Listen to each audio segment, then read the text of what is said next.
on Twitter. You are running a really interesting podcast and blog, which we're going to be talking about today. Some of your insights from your experience in Japan.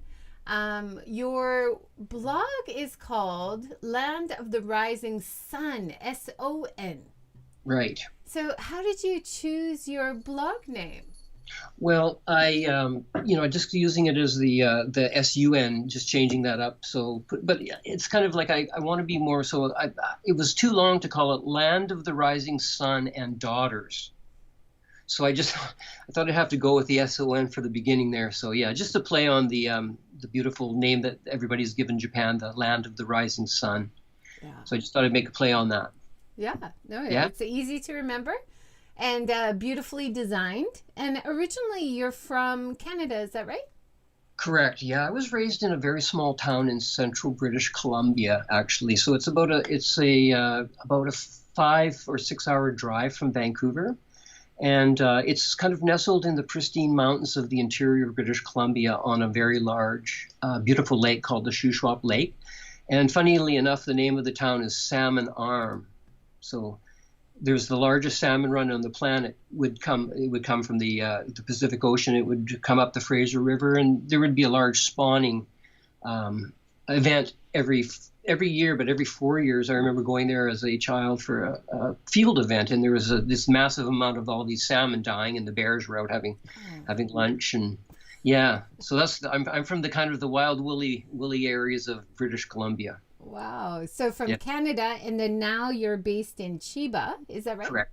That's right. Yeah. I flew into Narita in 1987 at the beginning of the year, and I dropped into a town called Sawada, and I never left because there was never a reason to leave.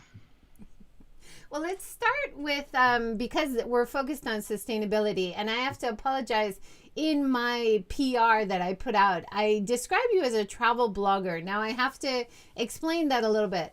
Sure. So I think your insights from your podcast, from your blog, are so interesting and so important if you are traveling or if you're an international resident in Japan. So not technically a travel blogger in terms of as people introduce destinations, but definitely a travel blogger in terms of enhancing any traveler's experience or resident's experience as they travel around Japan or live in Japan. Right. I really appreciate your insights. Do you think that's from your varied work experience and life experience in so many years in Japan? How do you pick it up? Yeah, thank you so much for the kind compliment concerning the blog. I didn't really fancy myself a writer very much at the beginning, and then I just kind of felt that the things that I had experienced in Japan, it would be interesting for other people to see, kind of from a firsthand perspective of, what actually, many of the different things that happen in Japan, or indeed about the language too as well, because as you know, this is a very kind of, it's the opposite of English basically, So I like to show people the insight into the Japanese mind by, kind of unpacking some of these extremely interesting terminologies that the Japanese have. So you're right, in a way you can use it as a kind of before you come to Japan. So, there's some society, kind of protocol lessons in there too as well.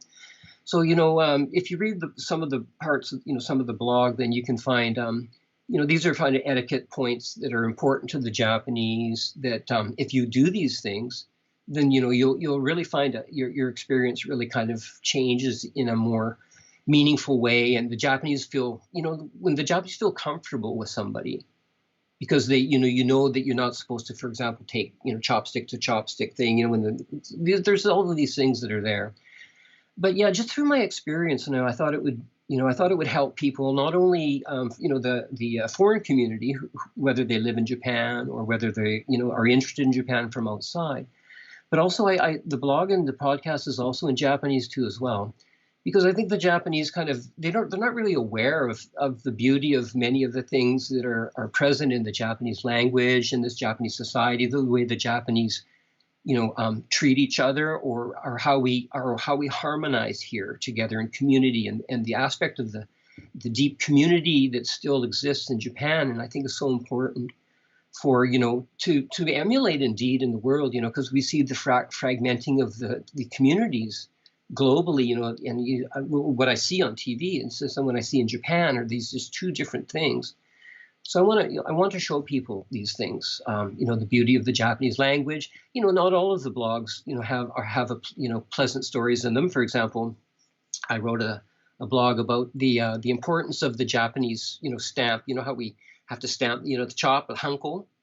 So I wrote a story about that, and I had this beautiful old farmer friend, and he was just the most wonderful guy, and he just was so down to earth, and we became very good friends. Actually, he owned a piece of property next to my house, and his grandson, he gave the the hanko to his grandson, and his grandson went and spent 110 million yen on the horse, drained the bank account, and left granddad kind of destitute at the end there. So there's kind of little nuggets like that. Not all, there's a few of those, and most of them are kind of positive. But yeah, these little things that have happened to me throughout my life, and there's lots of them. So there's lots of material for the blog. That's the long-winded answer to your question. No, that's okay. I loved reading about you have a few blogs about kata, about the idea of doing it properly, like doing it the proper way.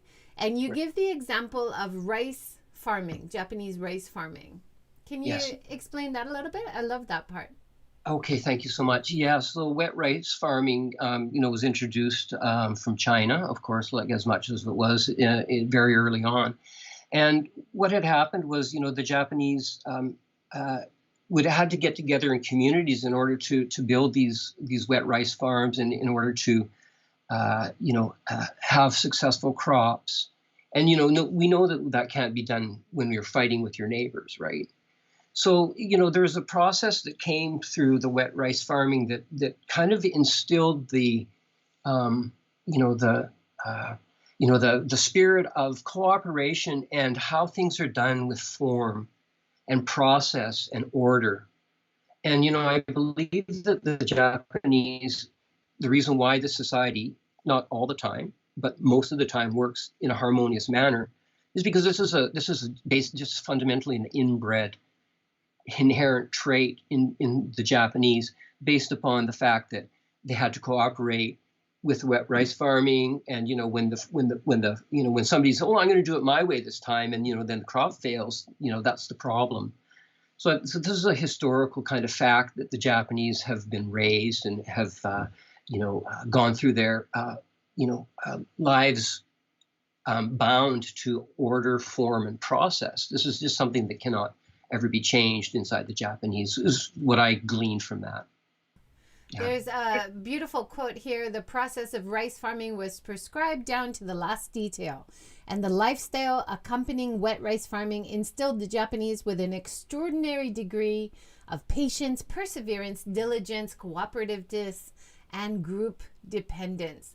And I think we talk to farmers in the series, and they talk about how farming in Japan is so hard, and of course younger generation are less eager to get into it, especially the price points. There's not much profits to be made for all the hard work, but you take it a little bit further. You talk about how the kata of writing kanji characters, for example, the kata of doing work the right way, also makes the Japanese market a more kind of, they are ready to perceive import goods at a higher, they have a more critical eye. And I thought that was really interesting. Can you explain that a little bit? Yeah, the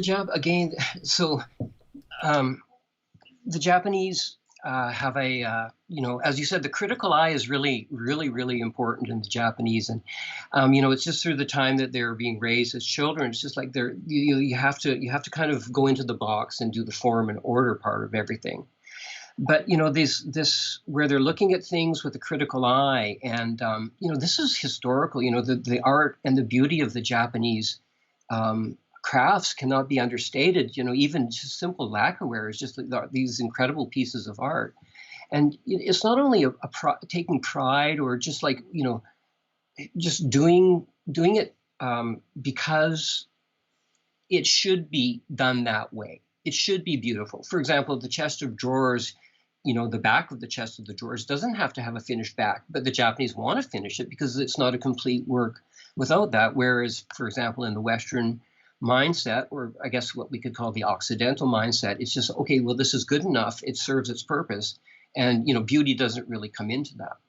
So I think that there's that thing where they look at things and they say, well, there's this, something can be improved. So there's that feeling of kaizen, that the Japanese always have in them, that they want to improve stuff. And it's not like they're looking and nitpicking. Well, actually it might be, because I did a podcast called, the arasagashi, which is, where is that thread hanging out of there? Well, but that whole thing, and the historically the Japanese had made these these beautiful anything, kitchenware or whatever, and then of course this changed after the war, and the people came in and they wanted to manufacture that, and then the Japanese had to kind of ride that pony. But as soon as they were out from under that the thumb of the merchants that wanted them to make as many cheap toys as possible, then you saw the beauty of the Japanese aesthetics come right back into their thing. So, yes, they're a bit nitpicky, but if you can make it in Japan with your product, you can make it anywhere.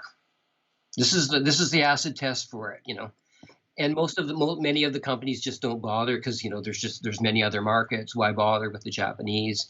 It's just too frustrating. But I find that an interesting challenge. I'm sorry, did that answer your question? Yeah, absolutely. And okay.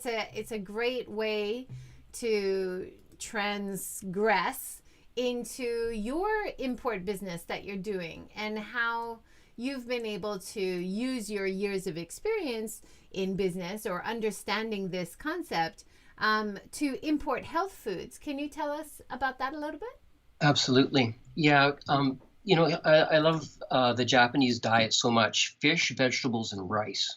That's the basis. This is where it all started. So I love the Japanese diet so much. It's always, to me, it's a healthy diet. I live in a very, very, beautiful agricultural area. Our farmer market is just, full of fresh, tasty vegetables, and so the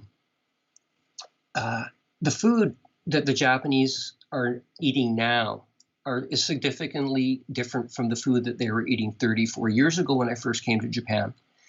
The smaller supermarkets were kind of just that. There was the middle aisles didn't really exist so much as per se. It had the oils and the dry goods and those things in there. But as time has marched on, and the influence of I guess I'd have to say the Americans, in the food, because it's convenient now, right? So the shelf life is important in that.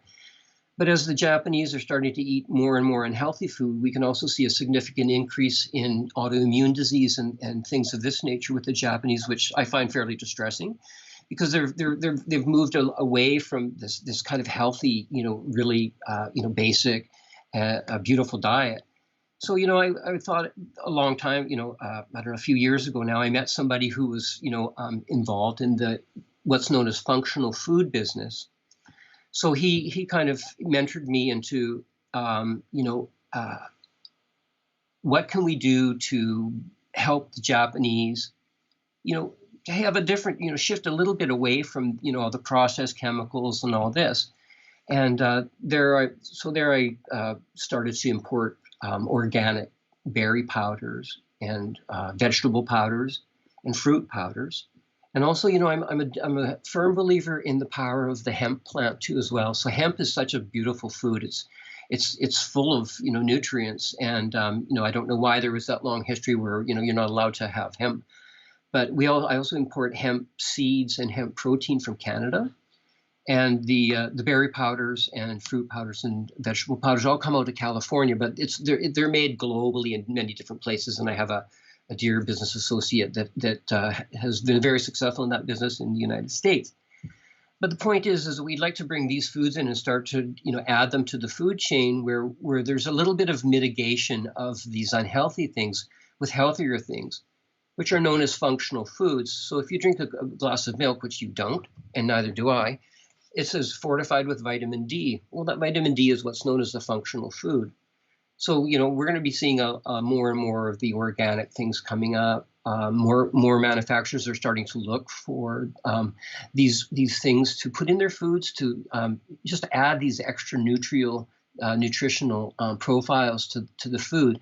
So this is really what I'm doing now since.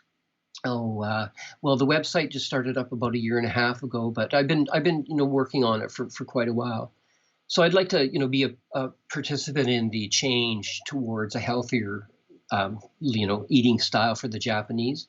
Not to say that I don't eat the odd jelly bean here or there, but yeah. So I just really, and there's a lot of opportunity to bring these kinds of foods to Japan in the future too as well. So just the basis of my business now is the importation of organic or conventional berry, fruit, and vegetable powders.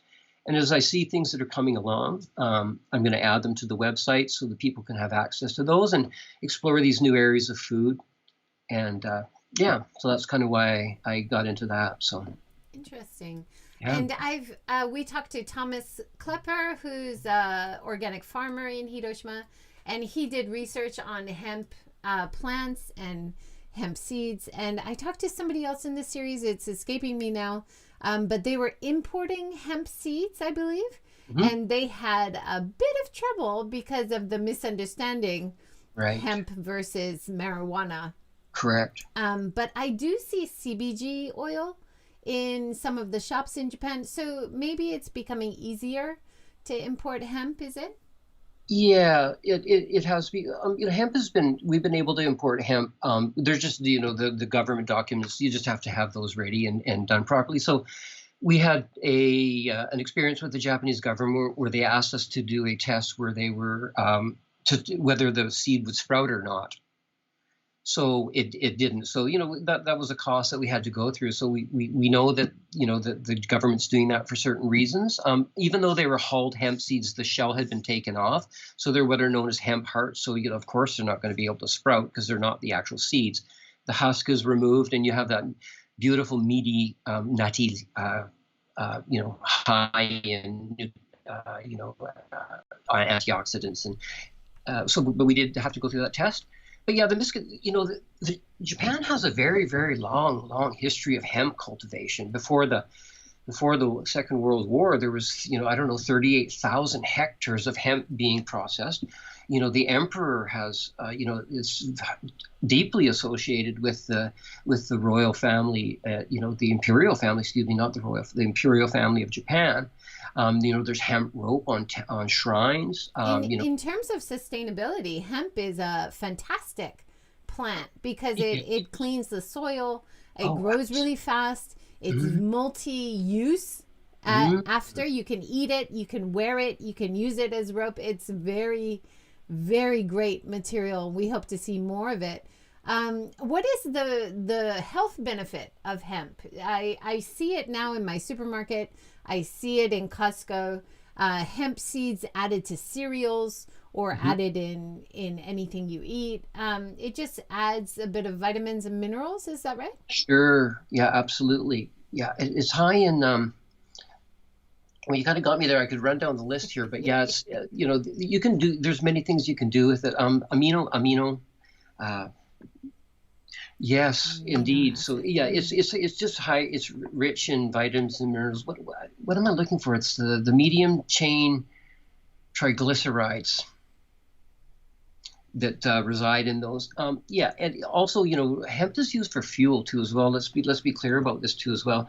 So what is the history of hemp? I urge all of your viewers to go have a really good close look at why hemp was banned, why the cultivation of this amazing product, which actually many people say that, and that we co-evolved with this as the humans, and we were using this plant for eons. And it's time for this to come back to Japan. It's time for these rules or these laws that are not really applicable to the sustainability and the forward growth of humanity to get off the books. Now, whoever put those on there needs to have a spanking. And let's get back to this. For example, if you're growing hemp in in Fukushima, you would be sucking so much of the poison out of the soil and the earth that, so why aren't they doing that? Well, the GHQ said we're not allowed to. Well, so the GHQ said a lot of things, but and some of the things were good, some, blah blah blah. I'm not here to debate that discussion, but let's look at the facts. And again, the Japanese have the misconception, which has been misinformation. Hemp is not the same as marijuana. It's different. But they've lumped it all into one. So all of a sudden everything's bad. But if we look at the actual evidence concerning these things, we know that, the lies are the lies and the truth is the truth. That's it, so. And hemp is a great cover crop as well. It can grow really easily without pesticides. So it's a great crop, like you said, for Fukushima or areas where the land is not in use right now, but it can help with recovery.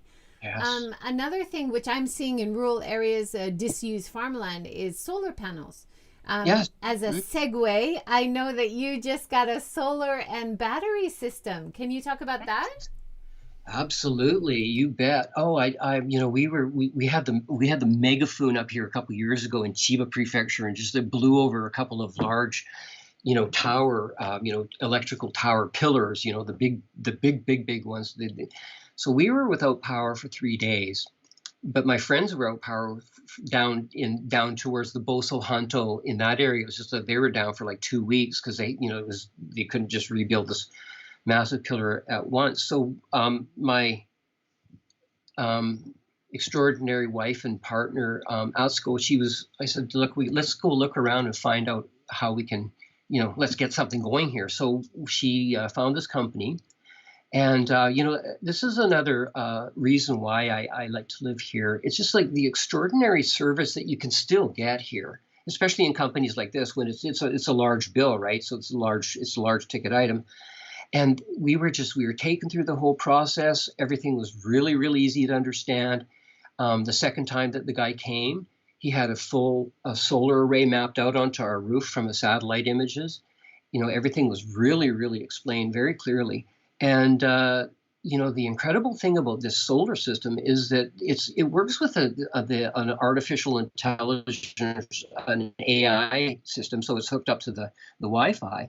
And, the power is very cheap in the middle of the night because, as we know, electricity runs. It's a current. You can't there's no holding it in the tank, right? So it just runs through. So our battery will buy the power from the electrical company at night at a very, very, very, very, the cheapest rate. And then when the sun comes up in the morning, our solar panel, our beloved solar panels kick in and start to create electricity for our house. And then more often than not, during the day, there's way more power being generated during the day. And we don't use all that power. So that gets sold back at the peak time where it's the most expensive. And the Japanese government has mandated that these power companies buy it back. So we sell it back to them. And then when we're in some expensive times, the battery will start to go down. So it's an incredible system. We love our solar panels. We're excited. Yesterday I had my biggest day ever of 24 kilowatts because it was a totally sunny day. It's kind of joyful too as well. We wake up, the sun's out. We're kind of, we're not only happy it's sunshine, but we're happy that we're selling power to the solar or to the electrical company to just make a small little difference, however small. So how big is your array? It's pretty big, actually. I just to describe, I live on a piece of property in the country, so I don't have any neighbors, and I imported a house from Canada about 20 years ago, all the lumber, and I have some carpenter friends that came over and built it. So it's in the Japanese eyes, it's a large house. For me, it's kind of like a normal Canadian house. But there's 27 panels on the top of the house, so yeah. Or MW, we have a solar array, and I think it's 3 kilowatt system. It's quite a small standard one. Ours is many, I don't know. Ours is a lot. Okay. And the system you're talking about to get feeding into the system and getting paid back is wonderful. And we did that for 10 years. Just to warn people, after 10 years, the local utility only needs to buy the energy that you sell for 7 yen. But when we were in this 10-year happy zone, they were buying it at 40 yen. So we actually had money back from the utility more than we were buying energy from the utility every month. So we were able to pay off our panel investment in about 8 years, I think. Nice. Are you finding that seems to be working in that way for you? Absolutely, you bet. It's certainly too, as well as the days get longer and that. And I do like to point out to everybody who lives in Japan, even my friends in Hiroshima, I live in sunny Chiba. The typhoons always go over to the other side, and that this peninsula just stays in the sunshine. It's a beautiful thing. Yeah. And then you also have batteries. I haven't gotten the home batteries yet. So having that extra battery, of course, it's more initial investment. Yes. But you can utilize your own solar energy a bit better. Absolutely. Right? Well, this is okay. Have you ever spent 3 days without power? No. Good. Lucky you. We did, and I don't want to ever do that again.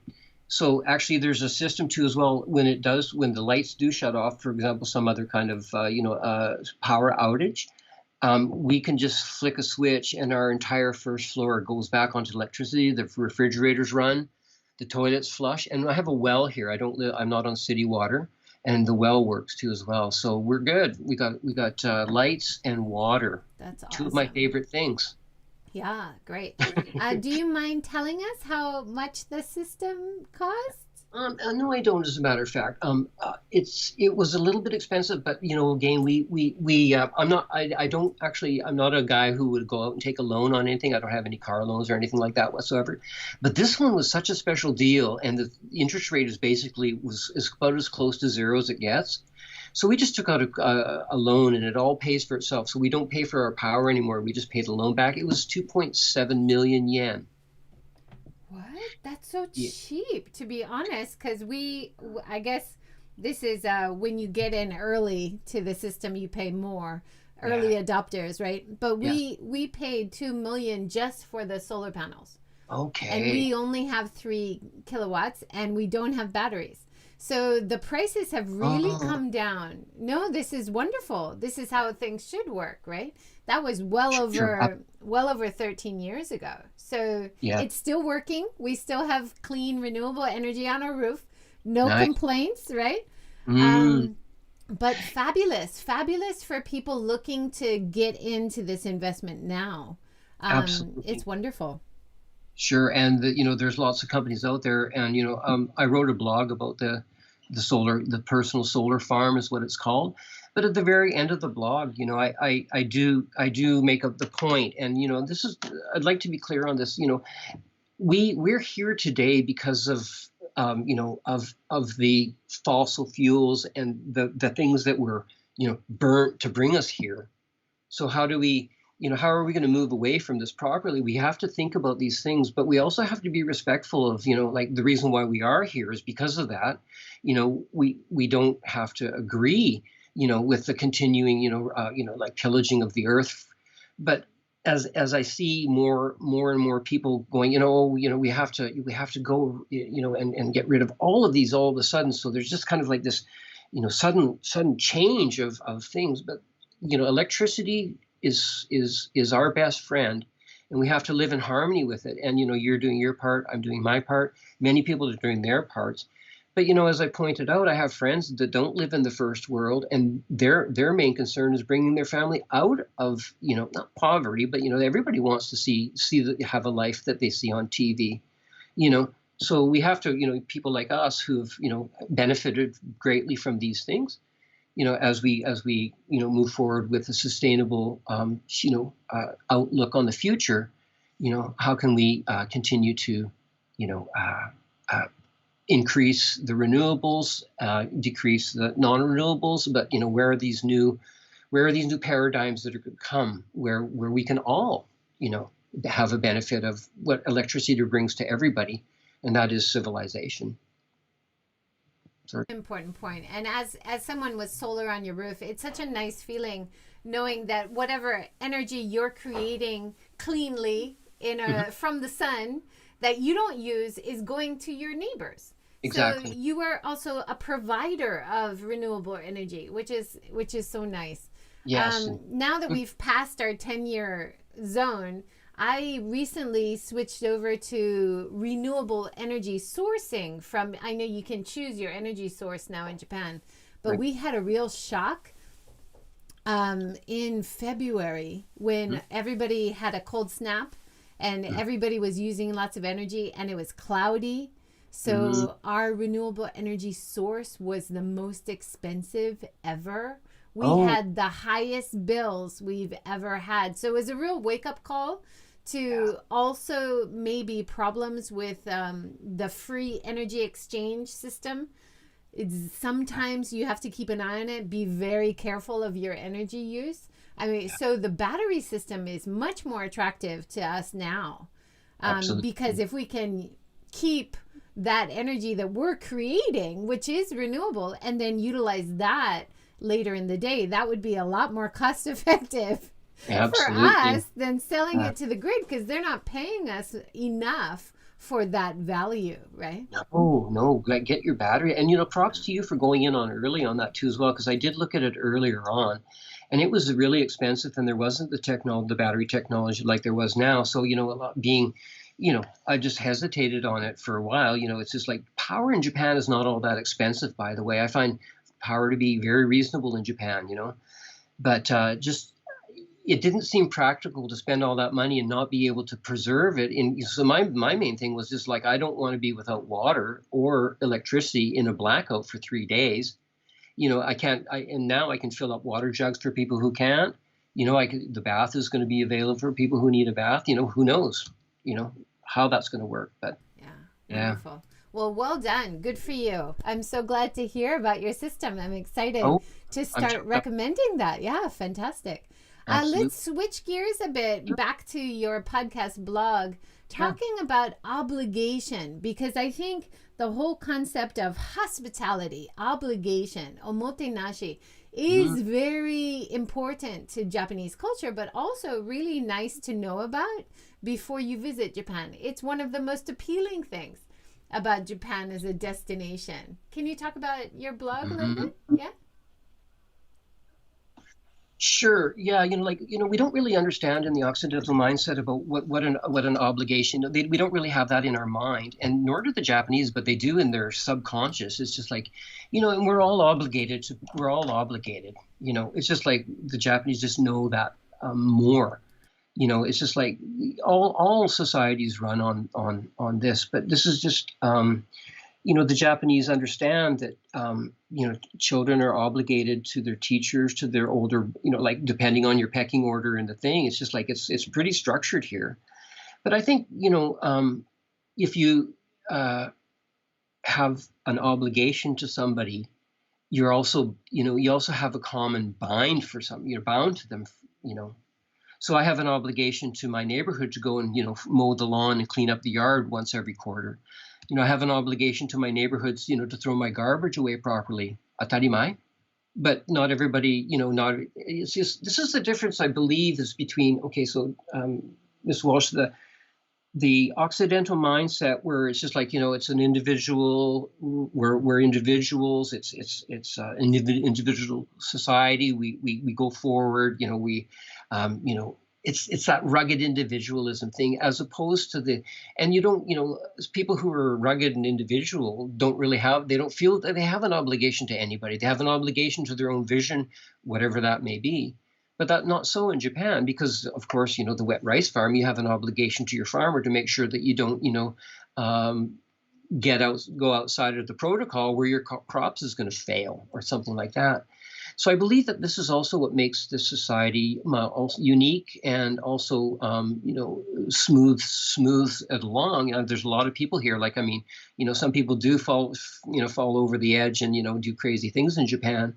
But, on the whole, I think because they understand that we have an obligation to our teachers have an obligation to the student. It's a mutual binding of our communities, is how I believe the Japanese think. In your podcast, you're talking about on and giri. And Yeah. we just last week we had a White Day, which Yes. is a giri on giri, right? An obligation Yes. on obligation. So Valentine's Day, for anybody who doesn't know, in Japan, Valentine's Day on February 14th is usually celebrated just from women to men. And then White Day, which we just had last week, is the day when men should pay back in chocolates to women. And I mean, typically that's how it goes. Now, often in your workplace, a lot of women would feel obligation or giri to give chocolate to any male in the office, whether there's no romantic feelings or not. This is just about obligation and gift giving. And so Japan has adopted a lot of these Western cultures, but twisted it into a very interesting Japan only kind of tradition. Sure. Right? It's so interesting. And that's so connected to on and giri for sure. Absolutely. Yeah. Ongaishi, the returning of a favor is just like so paramount, not just in Japan, but if you'd like to kind of have a more Asian societies run on this. This is how it runs over here, and that's not so in the Occidental mindset, right? So this is a thing that you and I have a bit of an advantage to over people who are unaware of these things, and indeed in Japan, and to maybe much more of a higher degree than other parts of Asia. I'm not really sure, but we understand the mindset of both of these things, so we can see these different worlds that are just not accessible to people that don't understand these concepts. You don't have to speak Japanese, but you have to, for example, if you'd like to understand more about this, go and have a look at the 6-part series of kata, right? What is kata? Why is kata important in that? So, we have the ongaishi too, which I think it's incredibly important. It's just, of course, when somebody does something for you, you do something back, but this can also escalate into what I call gift wars too as well. So it kind of got to get over a little bit overboard sometimes. But yes, people who have done things for you. I've had strangers, show up and really just like very early on in Japan, I was kind of at a crossroads. What am I going to do? And just all out of the blue, this Japanese fellow was just like. He's just like, well, I have this situation here. I have this building. You're welcome to come here. I'll help you get set up. Just like that. And it's just like he didn't ask for anything. He didn't expect anything. He says, here, I'll just take a little bit of, off your. And this is how can I repay this man? I can't, because he didn't ask for it. But it instilled in me that this is kind of an innate. The way of the Japanese kind of thing. So I was very, very, honored and humbled by the attitude of this man towards this, basically a stranger very early on in my journey in Japan. Yeah. So. I love that concept that you said you've adopted, carrying around small gifts when you travel. Anywhere in the world. And I grew up, I think this comes from Japanese culture as well. I grew up in Hawaii, never feeling like I could go to anyone's house without taking a small gift. Now, I don't know if this comes from the influence in Hawaii from Japanese culture, but it's definitely the same in Japan. You would never want to visit someone's house or even meet an old friend in a cafe without giving a small gift, right? And that's such a beautiful thing about Japanese culture. I totally agree. Yeah, taking gifts and giving people gifts along the way. For example, when you're going to different countries and that, it's just like it really leaves a deeper mark on that ichigo ichie. I'm sure. So that once in a lifetime, the one situation you're going to meet this person once, you're going to have that time. It's going to be captured there forever. And if it's this, then that's what it is. But Miss Walsh gave me this really, really, fun keychain from Hiroshima, and it's just like they'll never forget that. So that's the kizuna desu ne. Yeah. That's kizuna, making good connections with people, right? Yeah. no translation No, whatsoever. no translation really Yes. suitable. But So it any was really interesting. I just last week I did a monitor consulting trip to a small destination famous for kagura. mm, And one of the participants, he has lived in Japan for a while, and he said it would be wonderful if even as guests we took a small gift before this troupe showed us their rehearsal and let us in because we want to thank them. And I thought that was so insightful on his part to realize that. And then our guide, our Japanese guide said, "Oh yeah, I gave them a small gift." But why not incorporate that gift giving even from the visitor to the group that's treating you with some experience as part of travel? I love that idea that you could include the traveler in the gift giving mm. exchange, right? It's so wonderful. Yes, totally agree. I absolutely. Junkatsu, right? It's the lubricant of life. Miss Walsh is what it is. Yeah. Yeah. You also, I think on the blog or another podcast, you talk about the Wah, the idea of the Shinto Wah. Can you Mm. explain that a little bit? So key. Yes, yeah, what like the so Harmony, right? Japan. No, I No, so I'm sorry, I missed it. harmony. I mean, it's often roughly translated as harmony, right? Absolutely, yes, harmony. That's correct, ma'am. And the Japanese name is big harmony, right? So, Yamato, right? So, yeah, the it's the innate um how can you say it's just like the Japanese are raised with the concept of harmony, ingrained as a baby, right? You see the not all the time. Let's be clear about this. Japan has its own circumstances and set of societal problems as well.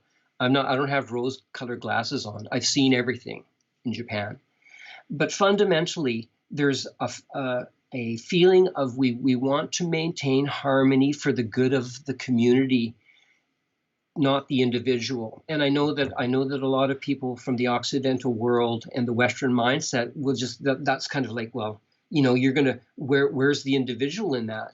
It's they're there, we are there, but we're also looking at the group. How can we make our group more how can we maintain the harmony in our group, like the farmers had to do that. Like there must be harmony or death. If you're not harmonious, you're out of the village and that's the end of your life, right? So the concept of harmony is, it's not a woo woo, oh, we're all in harmony, that's not it. It's a binding of the community. It's having the community, look after the children of the community, showing them, by how we all go and, mow the lawn together, and as the school children are riding, all of the old men are out mowing the lawn together because it's our communal space. And we like to have, we pick up the garbage, blah, blah, blah. That's harmony, like mowing the lawn is harmony. Come on, JJ. Being out sweeping leaves is harmony. Harmony. Having community cleanup day, passing on the community information board. This Oh, is this is harmony in Japan, right? This is all part of Japanese life. you also have a kairanban, Oh yes. right? So the bulletin board comes. Isn't that cool?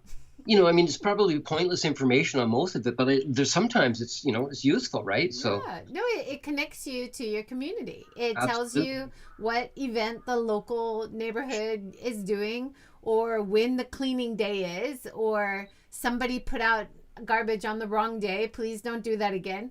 So it's kind of soft pressure in a way too, right? People trying to get along and finding a way to do that.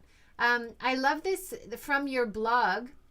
You say, in order to have a deeper understanding of Japanese society and the foundation of Wa, one can always consider Wa to be the central pillar of Japanese cultural influencing Japan in its texture, essence, spirit, and in the continuing evolution of the Japanese way. I mean, it's a beautiful quote, and I often think, I'm in Hiroshima, so people often talk about Wah as a way to peacefully move forward as well. But I think we might be missing our link to the environmental problems or to societal problems by thinking we do have Wah in many ways in Japan. A lot of the problems we're seeing are a disconnect in society between what we think is happening and what is actually happening. Yeah. And then you have problems with Japanese culture with people feeling pride and not wanting to ask for help when they need help. Right. It's complicated. It's not simple, but it's definitely a cultural aspect that visitors or residents should be aware of, because it's very deep rooted in Shinto religion, in the traditions, in the culture, right? Yeah, absolutely. Interesting. It's JJ. I just wanted to kind of mention something too as well, because I firmly believe this deep in my soul, is that when you ask a Japanese person, well, what's the religion of Japan? They will say, we don't have one. Is basically the answer you get, and I don't really think that you can categorize Shintoism as a religion, by the way. I really think that Shintoism is basically a way of life. It's the way. So, when I hear with the word religion and put this into religious connotations, it really divides everybody up into these segments, which I've never felt for many, many, many years. I feel a oneness, with people who think the way, not the way I do, but people who are understanding of the concept of Wah. And, the Japanese, apparently the emperors, goes back 2,600 years, which is, basically the oldest still, civilization that's on Earth, after the collapse of those other great empires. But, just the kata, the way, the process, and all of these things.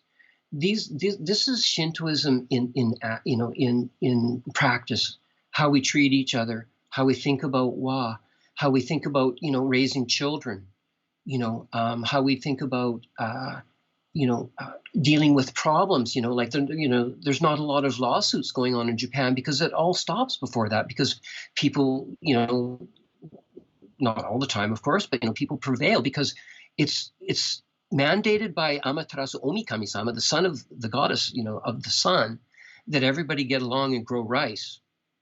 And this is why we need Wah. And we not only need Wah in Japan, we need this Wah to permeate throughout the world too as well. Because if we need anything, especially because I have a lot of American friends, I really do. I love them all dearly. But when I see what's going on there, I'm just thinking to myself, these guys have just forgot what Wah is. And we need to reintroduce that to them so everybody can just go into Wah. Yeah. and I think, now that I'm in kind of research mode during coronavirus stay-at-home time, building foundations, what can I use in the future? Blogs and podcasts like yours are so useful, because when I do consulting, if I talk about the Japanese concept of Wah in terms of hospitality, in terms of marketing your business, there's so much more influence there. If I only talk about my perspective from the outside, from the Western country, it kind of goes over their head, or it's not, it just doesn't hit as well. But if I can connect what I'm trying to say about seeking sustainability or choosing better options which are more sustainable, helping local people, helping the environment, and this connects to Wah, or this connects to Hakanai, which I want to talk about next. It has so much more power in my advice. And so as a guide, as a consultant, as someone doing business in Japan, as someone visiting Japan, if you understand these terms and the power that they have in Japanese culture, it can really enhance your work experience, your visit experience, your life here. I think it's really important. Yes, yes, absolutely. I totally agree with you. And you can also actually use that as a fun, like as a sound basis to start to work on your inner self too, as well, where maybe you're not aware of some of these things, because how could anybody know what these things are unless somebody explained it to them or you read a book about it. Yeah. And it's just like people don't do that. But I totally agree with what you're saying. And, this is something people can use to, add to their life, like, you know, plus alpha, just add these things in. And, what you said is really, really, I totally agree. It's just, you can explain it as a concept, or you can, like put it into a context of this is why Wah is important. And you can see Wah in action throughout Japan. And just let me a quick story. My beloved wife met a woman from Israel several years ago when she was her personal guide on a tour. And this woman she lives in Tel Aviv or near Tel Aviv. And I just talked to her the other day, and she says, I just miss Japan so much because just the calmness and the harmony and the peacefulness about it. But she does live in Tel Aviv, so I says, it's kind of a little bit of a contrast. But she's just so longing for Japan, and she has a very open heart. So like she just got flooded with it when she came. But there's this, like, many people, not all, some people dislike Japan for their own personal reasons, and again, that's fine as well. But many, many, many people, and as you and I know now, when they come here and they experience the omotenashi and the true essence of the way the Japanese people are as humans, it's just like that. It's just like, oh, well, this is. I've never seen anything like this. I've never been anywhere like this. I've never had these kinds of interactions ever. And you can't unless it's here, because this is Japan. That's so true. Of course, not everybody. There's jerks here, like anybody anywhere else in the world. But these. Lots of them, because there's 126 million Yes, people, of and course. I want to talk about hakanai because it reminded me. Yesterday we talked about shojin yori, and talk about a chef and photographer, his partner, who are going around doing this beautiful interview series with people who are involved in traditional food craft in Japan, for great series, and talking about appreciating the moment or appreciating the chore. And I gave the example of I like ume blossoms better than sakura blossoms because sakura blossoms are so fleeting. But then going through your podcast and blog, talking about hakanai and the power, like a magical power of cherry blossoms. That's why they're so special, is because they're so short-lived. They're so fleeting. They're just a short time. You have this haiku here. If only we might fall like cherry blossoms in the spring, so pure and radiant. So it's a great perspective for life and for how we live our lives, that we might not be around forever. We might not have the chances we have now forever, and to take advantage of our situation and the good things about our opportunities. Absolutely. Yes, the concept of, the hakanai, just a quick note on the cherry blossoms there too as well. This is another reason why I live here, is my first year in Japan, my very first cherry blossom season, totally unaware of what it was. You've never heard about it before. 11 Japanese people gather together. They bring me in there. My Japanese is basically zero at the point because I'm 4 months in. And, it's a rollicking party underneath the cherry blossoms. And I'm sitting there just lapping it up and loving every minute of it. But I'm just sitting there by myself. And the lady just stopped everybody. She says, look at Steve. Okay, you guys, this is so unfair. He's here. He doesn't understand everything. Everybody has to speak English. I'm just like, no, because you can't, number one, none of you. And I said, I live in Japan, so I'm going to learn your language instead. But I understood the heart of the Japanese person, the inclusiveness, like, okay, this white pimple on the side of the sheet is just like, not having a good time, and it's all your guys' fault. Everybody, do something that nobody knows how to do in order to accommodate this one guest here, because I am a guest then. It's just like, oh my, the beauty of the Japanese spirit is just like, it was very evident right there. And then, the cherry blossoms are falling down. And, I didn't really, being a kind of, I was raised in a pretty rough environment over there in Canada, by the way. It's just like logging was like a major industry right there, right? So anyway, and it's just like the fleetingness of life, like the cherry blossoms. So, I really have learned how to pick up and enjoy the moment, whether it's, having your cat on your lap and you're stroking the cat, but you're not watching TV, you're not listening to anything, you're not looking at your phone, you're just sitting there, you're with your cat. And, or whenever it may be, having a beautiful meal, or even when you're not having such a good time, you think, this too will pass. I need this in my life for some reason. It's here, but this too will fall away, as do the blossoms. Well, that's a beautiful story and such a great example of true hospitality, true omotenashi. And how many times in consulting or guide training do I say, the best guide, the best business owner is the one who observes the needs of the customer, not giving them what you think they want or what they should have, but actually looking and seeing what the reality is, case by case. And I think that's really hard for a lot of business people in Japan. But like you said, when it's done, when they notice what the need of the situation is and adjust to that, how amazingly generous that hospitality is. That is the true omotenashi we should aim for. Absolutely. In our personal lives too, right? To really see what people need around us and adjust accordingly. I totally agree. Sometimes it's a bit of a curse too, as well, being so observant about everything. It's just because, like, my heart bleeds for some stuff, and it's just like, this is really none of my business, but like, why am I feeling, it's on me, I guess. But, it's just, sometimes my honorable wife says to me, you think too much sometimes. Yeah, I guess I do. Maybe I should just, not think about this very much, because it's just like, I can feel the energy around me all the time. And well, that's definitely true. Yeah. But we have to, what is it? Choose your battles. Yes, pick the battles carefully. For sure. Choose your battles is something I often think about, right? You can't lecture everybody about every problem. You can't intervene to every problem that you see. You have to live your life. But if you see an opportunity and you have the time to change and it is the better choice and it will help someone else, these are, choose your battle.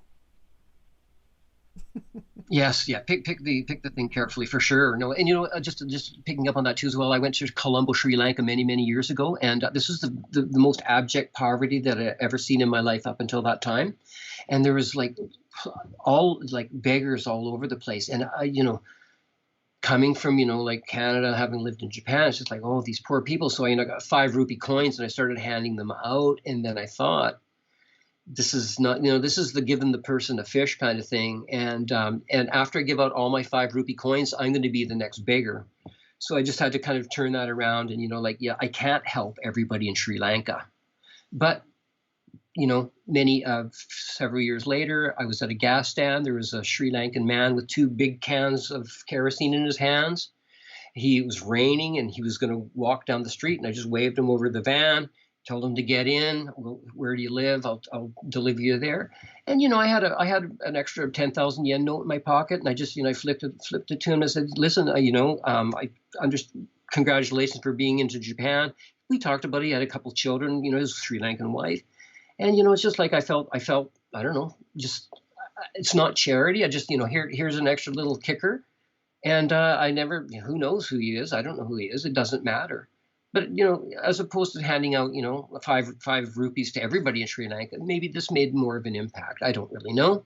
And it is what it is, in the moment, ephemeral. Yeah, in the moment. And it feels like the right thing to do.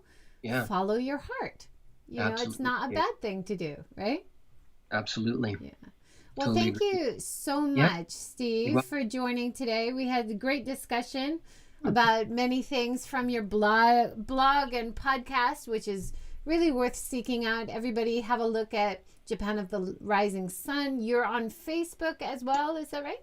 Correct. Yeah, I'm on Facebook. You can go to Land of the Rising Sun is my page. I have a personal page there too as well, that's where my cat pictures go. And you can catch me on Twitter at CyberSensei.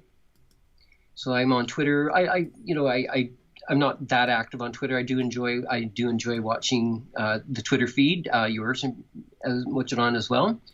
And if you just drop by landoftherisingsun.com, feel free to leave me a voicemail. There's a Ask Anything button there if you want to just ask anything. I like to talk to people. Next time you're up in our area, JJ, you're welcome to come over. We have an extra guest room here. I like to cook. Katsuri Shrine's right over there. Wow, sounds great. Yeah, can't wait. Can't wait to get around and traveling again, when things are a bit more normal. And your Eternity, is that right? Yes, Eternity. Is only in Japanese right now, but if people are interested in the products, they could contact you through Land of the Rising Sun or through a message? If you can't read that, there's a blog there in Japanese about superfoods, lots of really good information. My extraordinary partner writes a blog twice a week, puts it up. There's some smoothie recipes there. Yes, have a look. It's all in Japanese. That's only going to be in Japanese. It's for the Japanese market. So you can buy your berry powder, fruit powder, and stuff there. But feel free to drop me a line. Wonderful. Thank you so much. Thank you, everybody, for joining today. And we didn't have any comments or questions, but I hope that you enjoyed what we were talking about. And if you have any questions or comments, please make sure to write them below, and we will try to reply. I'm showing your YouTube channel with your cats. You've got such cute cats. Pretty cute. Yeah. It's so nice. And you were talking about spading and neutering them, which we've done as well for the cats that we've adopted. Yes. Always a good point to do.